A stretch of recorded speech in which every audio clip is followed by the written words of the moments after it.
My name is Catherine Morgan. I'm the Managing Director of Ocean Labs, which is the innovation division that powers Ocean Outdoor. Yes, hello, and my name is Peterson. I'm the Managing Director of the Danish operation, also Ocean Outdoor. Thank you, and we're here today to talk to you about 3D out of home and social. Digital out of home is part of the canvas of our daily lives. It's, in many ways, you could think of it as the original form of native advertising, but it can't be switched off, skipped, or blocked, which means it's an incredibly powerful medium. But it's also one of the few channels where consumers would stop and take a photograph of their advert. So its relationship with social is incredibly organic. And I think there's so many opportunities to use that content and to maximize it. And we're going to take you through some examples today of how we've worked with retailers and advertisers across our network to do just that. So the first example I have to share with you today is from a UK retailer, Topshop, who wanted to appear front of fashion.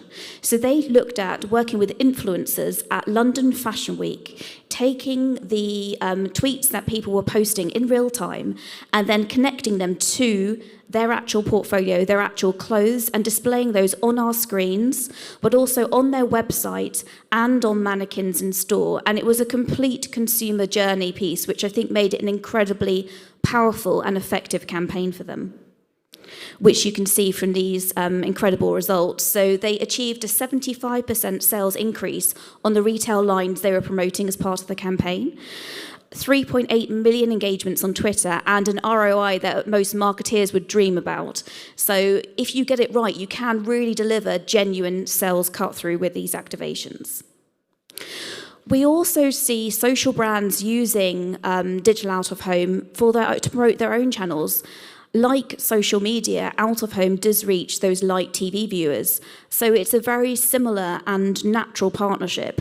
And this example here was for TikTok that we ran for the Brit Awards, which are music awards that are held in London, where they live stream from the red carpet and combine that with user-generated content. We also know that consumers love seeing themselves on giant screens, whether that be a screen on the street or potentially a screen in your stores. And this example for Fanta, we created an immersive experience where people went through a haunted house scene and we created a spook booth where then characters jumped out at them and we captured that moment, that interaction, and then gave them that moment of fame on our giant screens. And I think for a brand or retailers to be part of that experience is a really incredibly powerful thing and really drives social sharing. But we can also engage and immerse consumers with technology. And this example is a great example from the Danish team, actually, for Café Noir, where we invited participants to stand on a floor vinyl and look at the screen to enter the dark portal of Café Noir. When they stood on the screen, a giant rabbit's head was placed on their body and they could interact with it and encourage them to go and have a sample. So it's these kind of immersive experiences that we might be used to seeing on mobile, but when you scale them on a giant screen, that's where you get that genuine cut through and create brand advocates for you and to drive action to go into store or to make purchases. And augmented reality on mobile, as I mentioned, is nothing new, but there's lots of new developments in the area, which means there's a growing trend to augment the world around us. And digital screens and digital signage is being used as that platform to really trigger those experiences. This campaign was a collaboration project with the Google team, and it ran in London and in New York, where consumers scanned a QR code on the screen, then launched a immersive concert by the band Gorillaz, which you could then view, and it augmented the architecture and buildings around. It actually recently won at this year's Cannes 2 awards, a bronze and a gold. So, these campaigns are really designed to be shared on social. And we also know that we can use augmented reality for gamification. This example here is one we ran last year for Lacoste, where we actually created a digital treasure hunt. So again,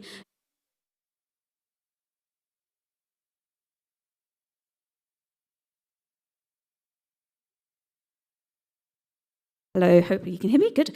Where we created a digital treasure hunt for people. So they scan the QR code on the screen, and then we launched an AR treasure hunt, and you scanned the tokens around you and collected them into your digital wallet to then take to redeem in store or enter online to actually maybe win a prize. And again, it was an incredibly powerful and effective campaign. So just we've got some great stats from this, but a couple to share with you. 92,000 visitors across the couple of days that it was live. We had about 36,000 game players from that who went on to complete the whole experience. 24,000 of those redeemed gifts, and a whopping 23.8 thousand actually signed up and opted in to their brand's marketing comms, which is such an amazing way to drive that engagement. And it goes to show, if you can create those experiences that really engage consumers and offer them something in benefit for receiving your marketing comms, you really can get those precious subscribers up. And as you've just heard previously, generative AI is obviously a buzzword at the moment, something that people are talking about. And it offers an opportunity and a challenge for designers and marketeers alike. However, I think there's a lot that we can do with the technology. And this is one example of a campaign we worked on with Coca-Cola for their Create Real Magic campaign, which encouraged members of the public to design their own artwork to appear on the Piccadilly lights and also in Times Square. So here they used ChatGPT and DALL-E to design different artwork, obviously, as you might expect, carefully curated and moderated prior to being published on the screen. But again, it gave a platform for your average member of the public to buy into that brand and that experience, which I think is a really great thing for a brand to be part of. 3D out of home, or deep screen as Ocean call it, has taken our industry by storm over the last 18 to 24 months. And it is truly about that link to social. And when we talk to brands about activating these campaigns, they're not planning it for the footfall on the streets. It's purely about that reach on social. It's that moment to stop and share. And part of what we do is integrate social-ready packages into these campaigns, so they're ready to go out live to people to maximise sharing. So I've got a few recent examples to share with you now.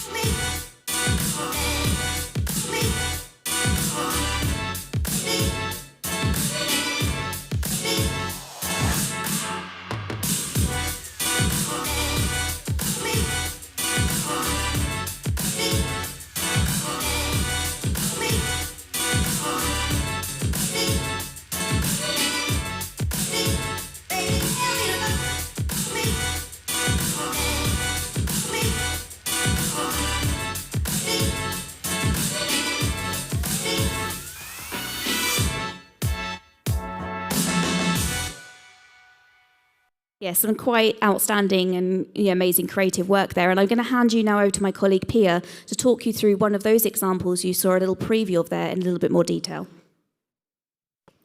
Yes, we think this one deserves a little extra mentioning. And this was a campaign that we were running for a Christmas series on TV. It was Tinga.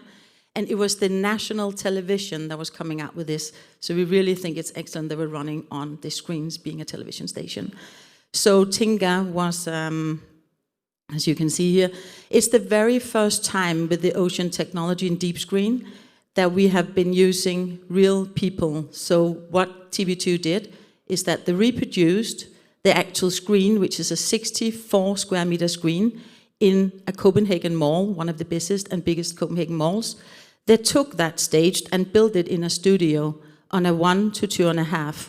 And there the actors were actually acting on the stage, being filmed, and then the animations were put on top and there's green screen in the back. So the whole technology made this campaign absolutely outstanding. So much so a lot of people went to the mall just to see what was going on. Tinga is also a very, very good and recognized TV series. And of course, campaigns like this, when they're executed in such a great way, also gets nominated. So this one was nominated both in the US and in European. So that did really well. I'll let you see for yourself for the film.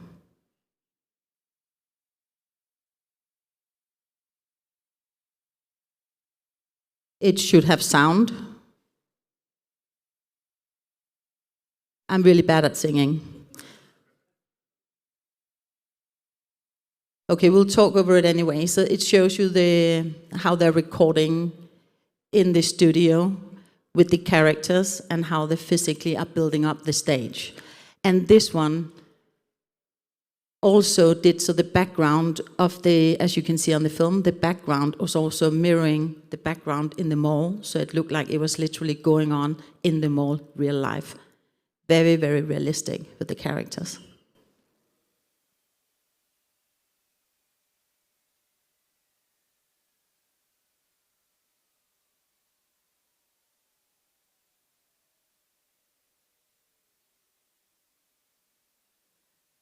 All right, and as you can see, when you do extraordinary stuff, it gets picked up by the press, and it was on a lot of PR it got, both on social media, but also on all presses around the world. So excellent campaign. This one is a complete different way of doing stuff. This is more an activation and also on social. This is a campaign that we just finished. It was last week running in 3 Copenhagen malls. So this was a client that came up with an energy bar, brand new Italian bar that was supposed to be promoted on the Danish market. So together with the client, Ocean was brainstorming on ideas of how to do this. On this one, we actually used multiple channels because the whole idea is a screen is not just a screen, an event is not just an event. What makes it extraordinary is when all these different channels are playing together. So here we had influencers promoting this event. The influencers were from the sporting industry, and they were talking on the social media. They were challenging people on the social media. Please come down to this mall. We will challenge you of how long you can hang in this bar that you can see on the picture, and we will take your time if you can beat my time. So 6 influencers was inviting in, and we had, I think, over 1,000 people going through. And the mechanism behind it was you went up to the screen, you put in your name, and as soon as you went over and hang in the bar, the time would start, it would start counting up, and then you could see how long you were hanging there. As soon as you let go of the bar, the time was then appearing on the screen. So excellent way of engaging. It was also running on digital screens, so we had the digital screens, and we had the social media, and as you can see, different channels as well. So we both had the client promoting it on social media, but we also had the mall promoting it on social media, and then of course the influencers, and all that made a successful campaign. Now I hope this film will have some sound, because this is really something that's going to touch everybody's heart.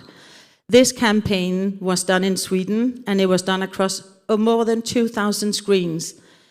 The campaign was running, the organization was called Friends, and the campaign was about bullying. It's unbelievable how many kids are being bullied every day, and they're being bullied on the social media. So what Friends wanted to do is, we say, we want to open up these kids' screens and show that to the world. The parents and everybody around needs to know what's going on the kids' screen. So over 2,000 digital screens. I think just imagine once bullying somebody, sending horrible messages on your mobile phone, when you know that that message is actually going to be displayed all over the country. This film is really strong and powerful, and also nominated in Cannes.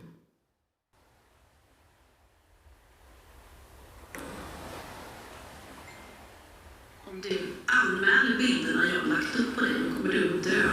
Det här är fruktansvärda meddelanden. Men sådana är faktiskt vardag för många barn och unga i sociala medier. Och nu så är det här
Yes, so that was a very powerful film, a whole other way of using digital screens. This one, we are a little bit more back to social again. This is a campaign where we have a mall takeover. And this is aimed a little bit more about all you guys out there that have a retail. If you have a retailer or you're having a mall, you know, we have been working quite many years to try to make a little bit of a revolution within the mall category, because a lot of our screens and media are in malls. But we tend to be a very sort of conservative, all the malls, especially what's in the Nordics.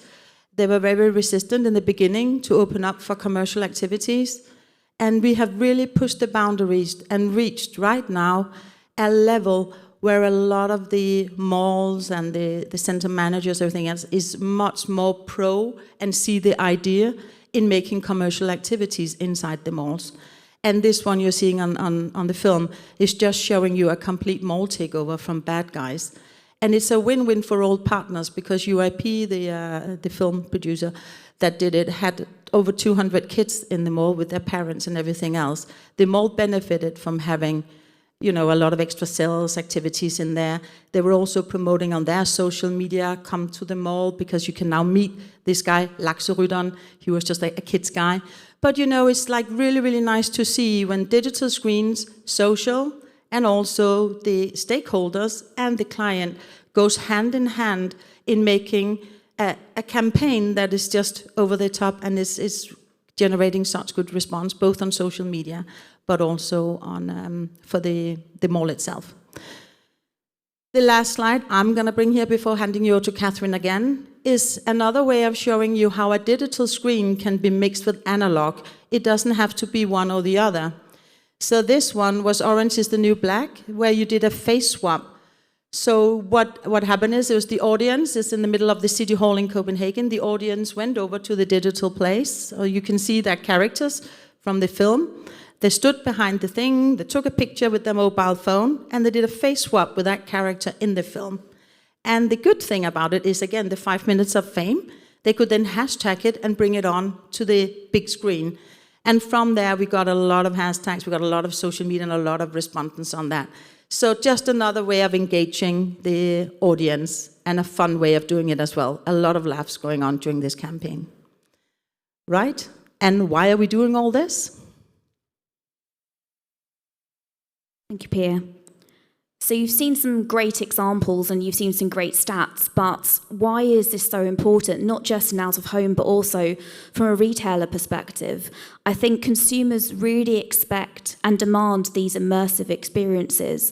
And as retail moves and grows, and we see malls change their setup across the countries, they want these experience-led activations to actually drive consumers in-store or online to look at their products.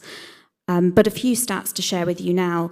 So firstly, why would you want to do this? Because it earns media value for you, and it generates that earned PR value. So this is just one of many stats that we have on this. It's not just about that reach on the streets, as I mentioned before. It is about that reach on social, and you need to plan that as part of the start of your campaign. It shouldn't just be something you post and think about afterwards. It be integrated in your social strategy. And also, it creates an appointment to view. So this is one stat from our deep screen research, but I think it could apply to any of the innovative campaigns that you've seen I'll share today. And this actually showed that over a third, so 34% of young adults would go out of their way to see a 3D ad on one of our screens again, which is like the holy grail of advertising, to have people actually want to see your advert again and come back to your store, your screen, whatever it may be, just to experience that. So a really, amazing stat. It also makes your wider campaign work harder. And this is where from our recent neuroscience research, we looked at, and it's a massive study, which I won't go into all the details now, but one of the key stats to share was that when you use that video or image of your out-of-home, innovative out-of-home or screen-based activation as your social post, rather than just a standard brand post, we saw a massive 48% increase in positive response to that brand or retailer. So actually, it just goes to show that actually people can relate to it because it is part of the canvas of our daily lives and because it is something unusual. That really gets you the cut through. So when you are looking at innovation, when you are looking to do something immersive with your screens, wherever they may be, do think and plan about your social strategy as part of that rather than just an add-on. But that's it from us today, so thank you ever so much.